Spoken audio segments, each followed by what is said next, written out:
My name is Couch Cooper and we are bizarrely going to be looking at Gran Turismo Sport, released in 2017. I got lucky enough to review the game on the day of launch. It also has split screen, we'll get into that in a second, because the Gran Turismo 7 split screen is not very good. That also comes with an asterisk because I haven't looked at that in a long while either. Now check out these analytics for the GT Sport review. On the day of launch, 6,000, and then it just went from strength to strength. From then on in.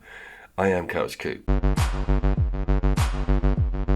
I think they'll pull the plug on analytics for smaller creators or people who don't run large monetized accounts, because it's too obvious to see when your stuff is just pulled off the stage, you with me, and put away into the box magique, never to turn up in a search result ever again. What's this? Who are these people? This is the intro to Gran Turismo Sport. It features some of the winners, I think, from the FIA previous year and current. Completely irrelevant now. I'm not sure if these guys are still championes. Probably some comments on that would be appreciated. But it's still rocking it visually, and that's something I wanted to cover with this video. In 2017, after the launch of Gran Turismo Sport, there was rumours of a PlayStation Pro coming out, and it was one of the first to heavily advertise enhancements from that machine itself. It had its own performance adjustments within the options to enable you to, I think, run it at 4K and 30 frames per second or a 1080 at 60. That tab is now greyed out on the PlayStation 5, and this runs at an out and out 2K at 60 frames per second everywhere. That one's quite important. If you know GT7 well, you'll know what I'm going to get to.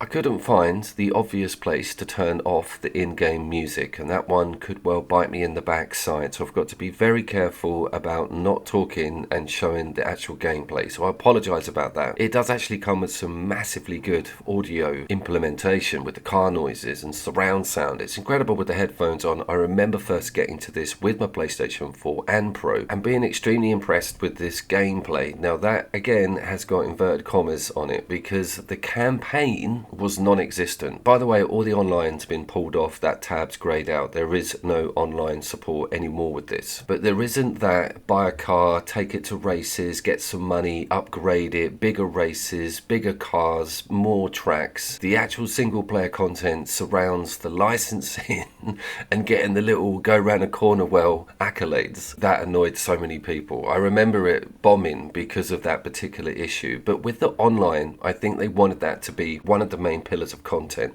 and it was quite strong, I seem to remember.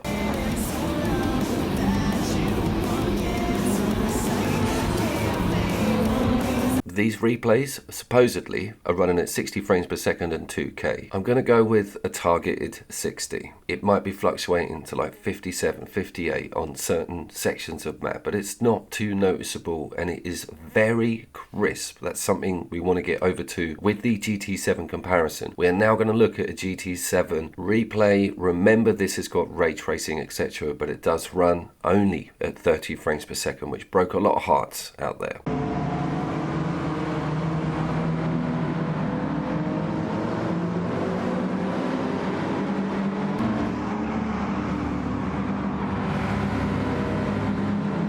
Good God, Coop, that looks absolutely stunning. But remember, it is 6 years of tech has gone past. One thing that does crop out on GT Sport against GT7 with the environments is that Sport comes with no wet look, no weather variables at all, apart from the time of day. And speaking on the time of day issue, let's look at the Tokyo sort of twilight section, because the headlights, they still bounce a bit. You do have some cool shadows. It looks great in the tunnels. I was very impressed with the night look of this video game, considering its age and considering how much water is bring under the bridge with effects on games like Forza or even Assetto Corsa.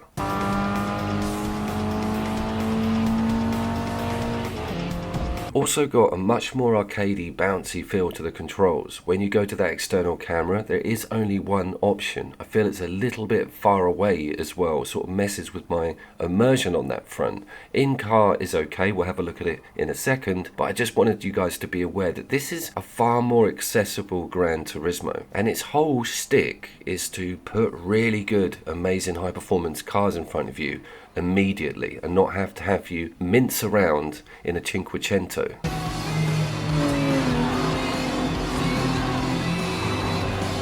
Along with these surprisingly good looking visuals, that is another thing that brought me over to making this video. I'm in the video game shop, I'm looking at all the pre-owned material at the PlayStation 5 games. I see Gran Turismo 7 still sat at a lot of money at pre-owned price physical. This costs absolutely nothing over on the PlayStation 4, and I think it's damn good value to put into your 5 just for a nostalgia front, but also seeing this pretty amazing performance for a driving simulator.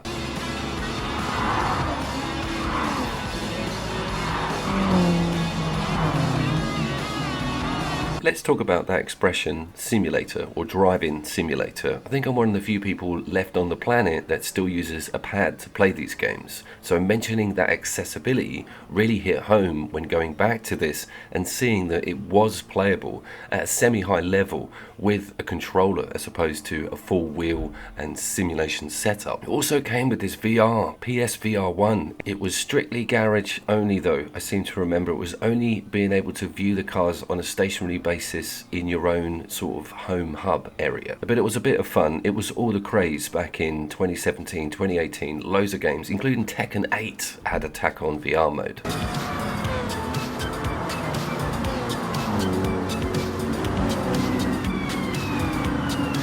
You heard me talk about Forza earlier there. We're in a strange time in the industry, particularly with Microsoft and Xbox. Forza Horizon 5 has come over to the PlayStation 5. That is a game I am trying to get onto the channel. I did very much enjoy it over on Game Pass. And the Gran Turismo series is one of the few sort of bastion Sony exclusives that still exist, right? There's not that many out there anymore. You can count them on one hand. And that whole sort of PS4 PC thing that I've been doing doesn't apply to this because this is still a Sony exclusive.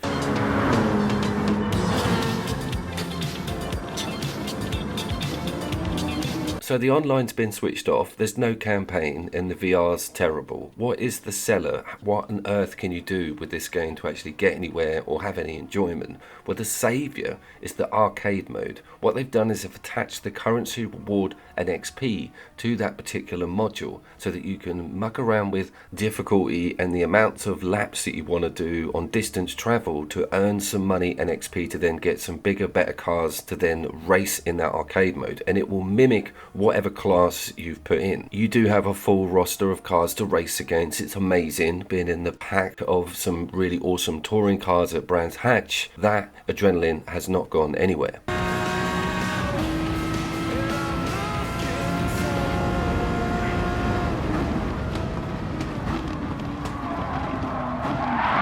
It also has a not broken split screen mode. There's only 2 of you on these damned great colossal tracks that could have 21 cars on them minimum, but GT7, and this is why I said it with an asterisk, had a broken split screen mode. One of the players blatantly had loads of handicaps on their performance and just couldn't get past the other one. It was on every single race. I desperately need to go back and look at GT7 to check and see if they have fixed that issue, hence the reason I was viewing pre-owned copies recently.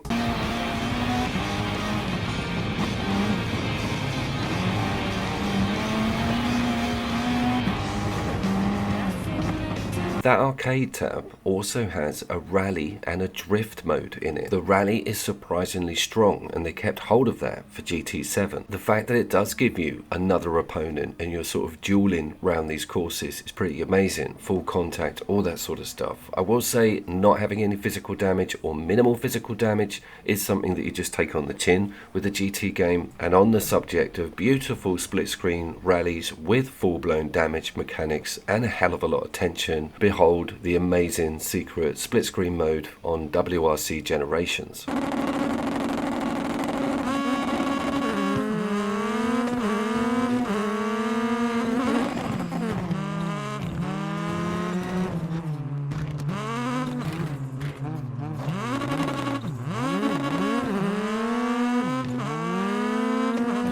If you play that game with a few beers and a mate, I guarantee arguments are had. The rally replays on GT Sport also aren't horrendous to the eye. And again, I constantly reminded myself what year this came out, and this isn't officially a PlayStation 5 game. This still does sit on your HD, and load times are not massively improved.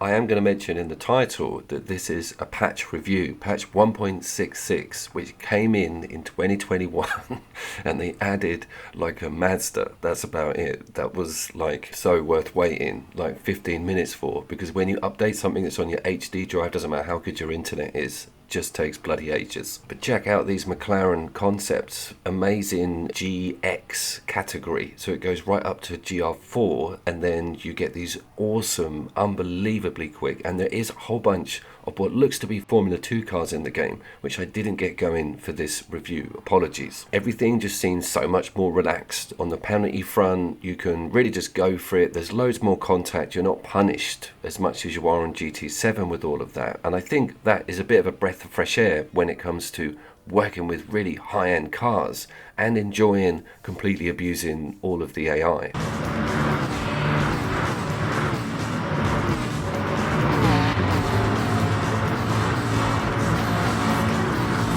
What is my go-to more than two cars split screen racer? Well, it is still Dirt 5. It was on Game Pass, got removed recently, but that was one of the first PlayStation 5 games I ever got my hands on, that and Cold War. So GT Sport is a bit of an interesting one. Stands as a bit of a black sheep in the series. Obviously not a numeric release, and they were going for something a little bit different. Now that online's gone, it's kind of a bare bones piece of software. But the arcade mode and the split screen does kind of save it. And of course you've got those beautiful replays. I think if you spot this physical for PS4 and it's like under $5 or around that mark, it's certainly worth putting in your collection. And I was not ready for how clean that 2K and 60 FPS looks, asterisk most of the time. My name was of course Couch Coop. I very much look forward to talking to you on my next video, and as always, I'll see you down there.